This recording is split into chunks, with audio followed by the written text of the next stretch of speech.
Welcome back. Thanks very much for staying with us. You are watching WION World is One with me, Raisha Saigal, and this is World DNA. Lots line up on the show, but first a quick check on the headlines. Plane with 181 on board drives off the runway and crashes in South Korea's WION International Airport.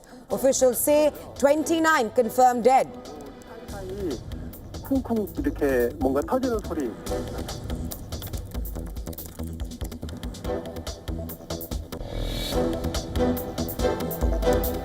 Russian President Vladimir Putin apologizes to Azerbaijani counterpart Ilham Aliyev for passenger plane crash in Russian airspace without claiming responsibility.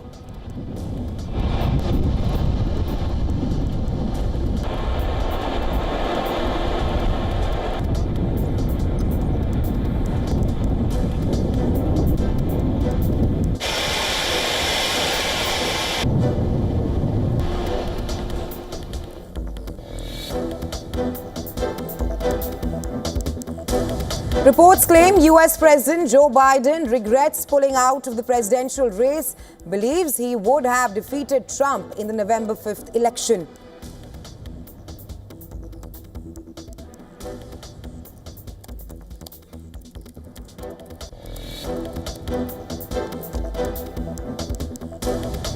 Trump sides with Musk over H-1B visas, says he fully backs it for foreign tech workers despite opposition from some of his supporters.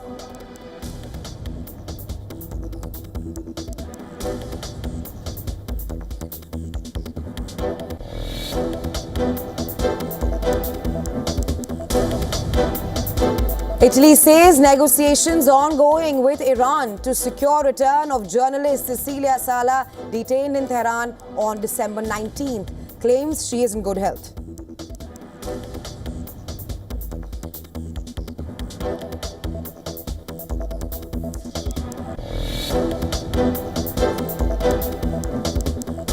Houthis say they shot down a US drone carrying out hostile missions in Yemen's Al-Baida using domestically manufactured surface-to-air missile.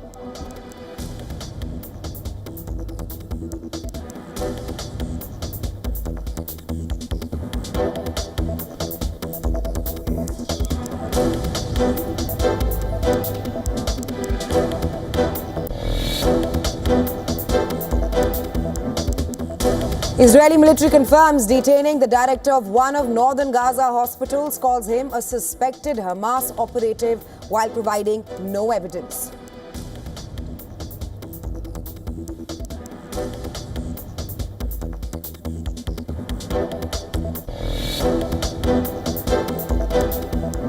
On the fourth night of Hanukkah, hostage families light candles, urge action, not miracles, amid declining optimism for a deal. לפני שאני אעשה דברים.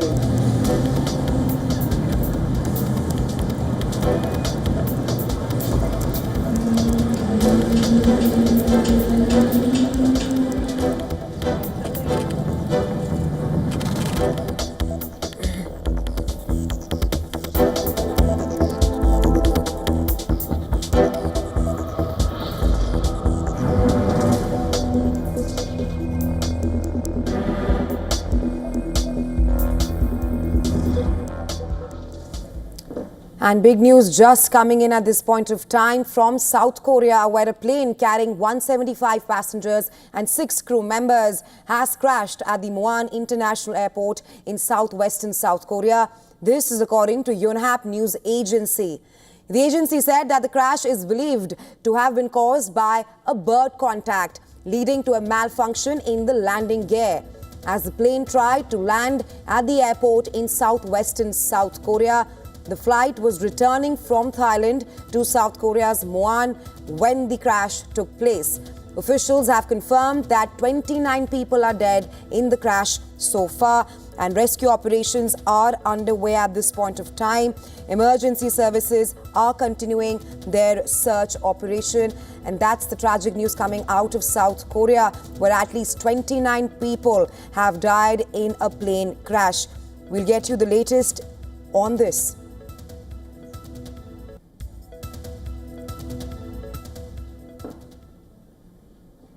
Moving on, Russian President Vladimir Putin has now apologized to Azerbaijani counterpart Ilham Aliyev for passenger plane crash in Russian airspace. Azerbaijani flight J28443 crashed on December 25th near the city of Aktau in Kazakhstan after diverting from southern Russia, where Ukrainian drones were reported to be attacking several cities. At least 38 people were killed in the incident, while 29 survived. Now, without taking any responsibility for the attack, Putin apologized for what he called a tragic incident and once again expressed his deep and sincere condolences to the families of the victims and wished a speedy recovery to the injured. In a statement, the Kremlin said Putin and Aliyev during the conversation noted that the passenger aircraft, which was running on schedule, repeatedly tried to land at the Grozny airport at that time. Grozny, as well as Mozdok and Vladikavkaz. All these areas were being attacked by Ukrainian unmanned aerial vehicles, and Russian air defense systems were repelling these attacks. Reports cited sources with knowledge of the initial findings of Azerbaijan's investigation into the disaster. They've said that Russian air defenses had shot the plane down by mistake. Also, Azerbaijan Airlines said it considered the crash was caused by what it termed physical and technical external interference. It did not detail what that interference was. The airline suspended a host of flights to Russian cities on Friday and Saturday.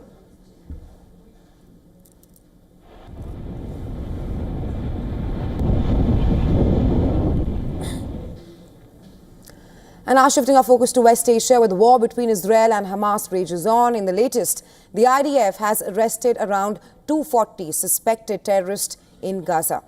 This comes just days after it launched a raid at the Kamal Adwan hospital in northern Gaza. The Israeli military released a video of what it called as an operation that saw arrest of dozens of medical staff and the director of the hospital as well. The IDF alleged that the hospital was being used as a command center by Hamas. It also accused the arrested medical staff as suspected militants. According to the IDF, 350 patients and medical personnel were evacuated prior to the raids, while another 95 were shifted to the Indonesian hospital during the raids.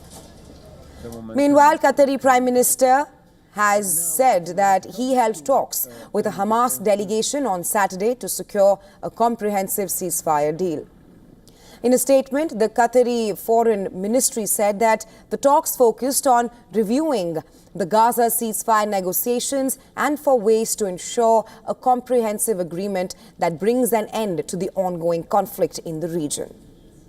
Well, back in Israel, kith and kin of hostages continued their weekly demonstrations in Tel Aviv with Hanukkah candles demanding a ceasefire deal that would ensure the release of the family members. The Hanukkah candle lighting took place along with the display of a menorah installation built from missile fragments fired at Israel.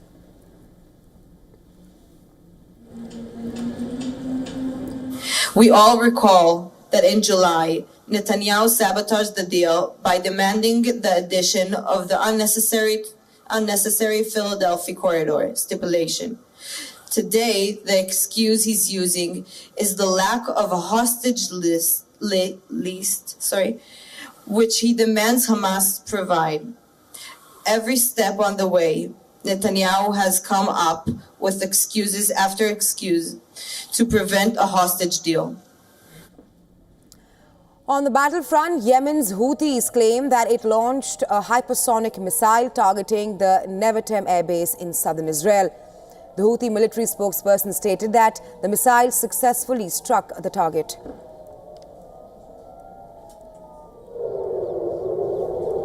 The missile forces of the Yemeni armed forces, with the help of God, targeted the Nevatim air base belonging to the Israeli enemy in the Negev region in the south of the occupied Palestine using a hypersonic ballistic missile type Palestine 2. The missile successfully hit its target by the grace of God. Meanwhile, the Houthis also claim that its air defenses downed a U.S. drone in its airspace near the Al-Baida province. The Houthis said that the U.S. MQ-9 drone was intercepted and was brought down using a surface-to-air missile. تمكنت الدفاعات الجوية. The air defenses of the Yemeni armed forces, with the help of Almighty Allah, managed to shoot down an American MQ-9 drone while it was carrying out hostile missions in the airspace of Al-Baida province. The drone was shot down using a domestically manufactured surface-to-air missile. This is the 13th aircraft that our air defenses have managed to shoot down during the Battle of the Promised Conquest and the Holy Jihad in support of Gaza. هي الثالثة عشرة. Moving on, Gaza's last medical facility, Kamal Adwan Hospital, has been forced to shut down after Israeli forces struck its compound. Palestinian medical officials say that the Israeli forces have detained hospital's director as well. Gaza's health ministry says that Dr. Hussam Abu Safaya was arrested by the Israeli forces. Dozens of other staff were also taken to the interrogation center. Palestinian Health Ministry says 48 civilians have been killed in the last 24 hours due to Israeli bombings. The ministry said that IDF forced patients out of the hospital and told them to strip during harsh winter weather. Patients who were evacuated from the hospital after interrogation say that they were left in the cold before being moved to another hospital.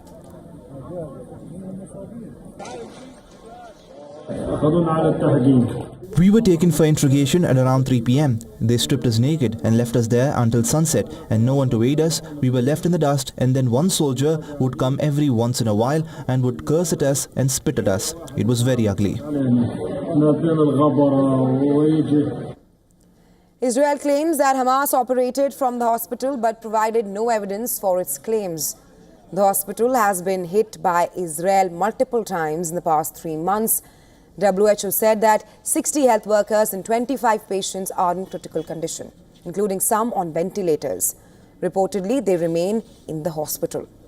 Israel says its troops are waging an offensive against Hamas, who have regrouped in the area.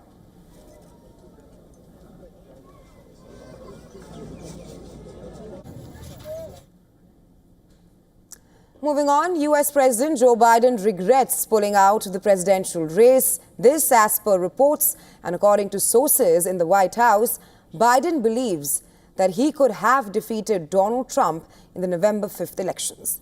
Biden said he made a mistake after a woeful debate performance against the Republican a month before the election.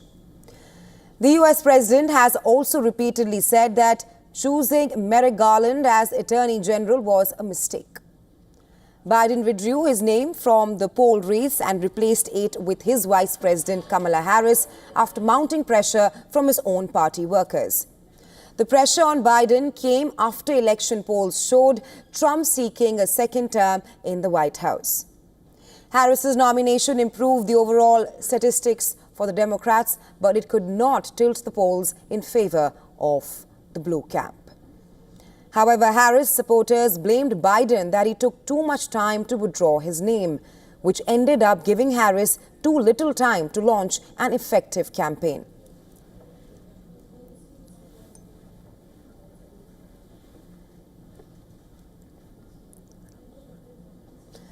We're seeing on stories from the U.S. Homelessness has risen 18.1% in the country this year.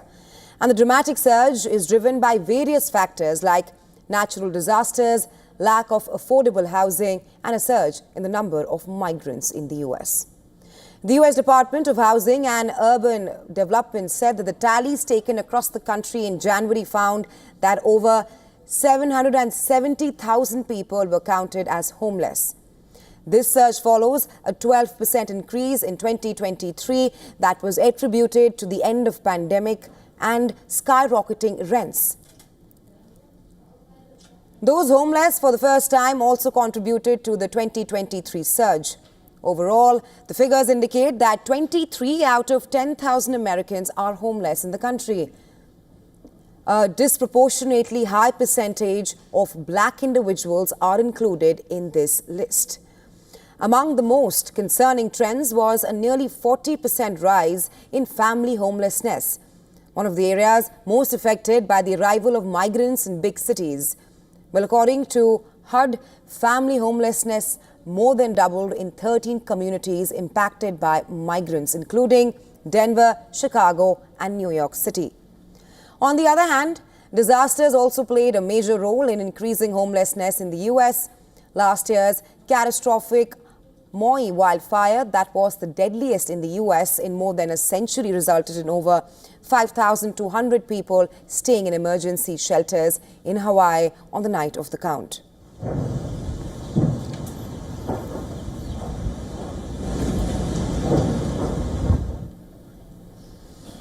A major drug scandal has erupted in UK greyhound racing with claims of widespread illegal use of hormone intended for women. Well, reports claim that the hormone norethistérone is being illegally imported and administered to female greyhounds, allegedly to bypass race restrictions and keep the dogs running year-round to maximize profits. The reports state that many vets and trainers are doing it without the required licenses. Rescuers of unwanted racing dogs claim that the hormone is given to female dogs to suppress the biological season. This despite rules barring the animals from being raced for at least 3 weeks and often up to 10 weeks during this season. The Rescue Wales has accused the industry of turning a blind eye to the unlawful import of this hormone. The charity claims that trainers and the vets are obtaining the drug from unlicensed sources, primarily from Southeast Asia, amid a shortage of legitimate supplies. Well, this scandal comes amid growing scrutiny of the racing industry, which has faced increasing calls for reform and even bans in some countries. In December, New Zealand announced plans to outlaw the sport due to concerns over high injury rates among the dogs.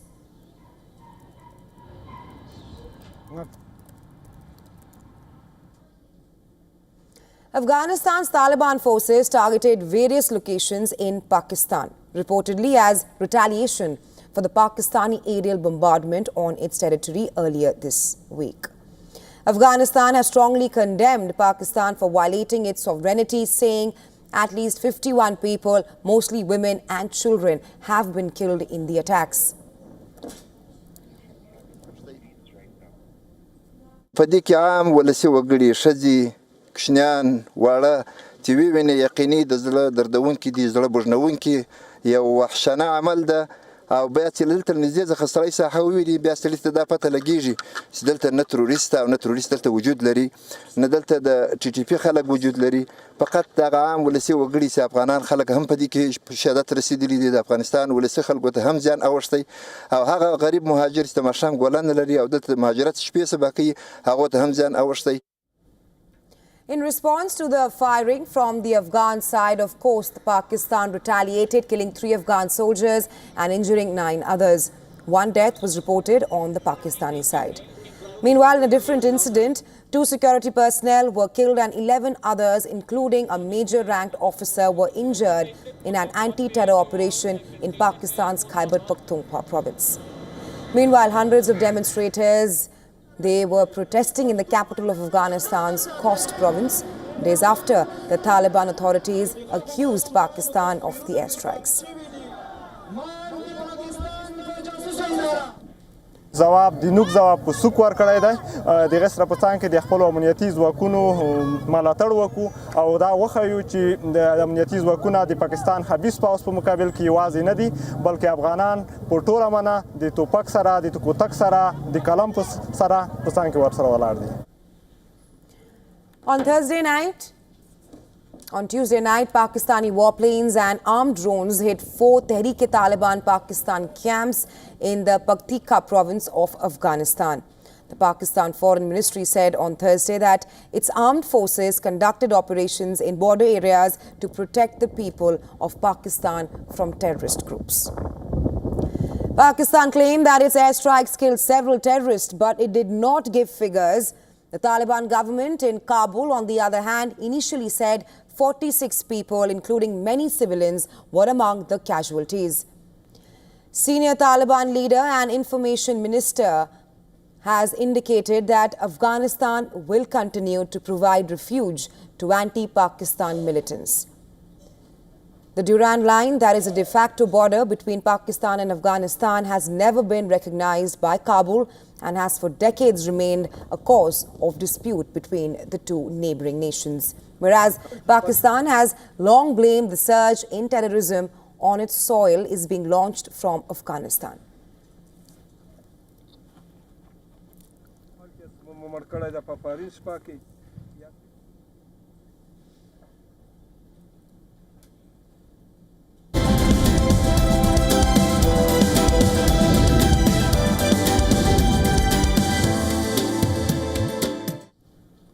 Well, shifting our focus to tennis now, Novak Djokovic is gearing up for the new season. The 24-time Grand Slam champion has arrived in Australia to begin his 2025 season at the Brisbane International. Djokovic will face a home challenge in his opening match. The 37-year-old will take on Rinky Hijab.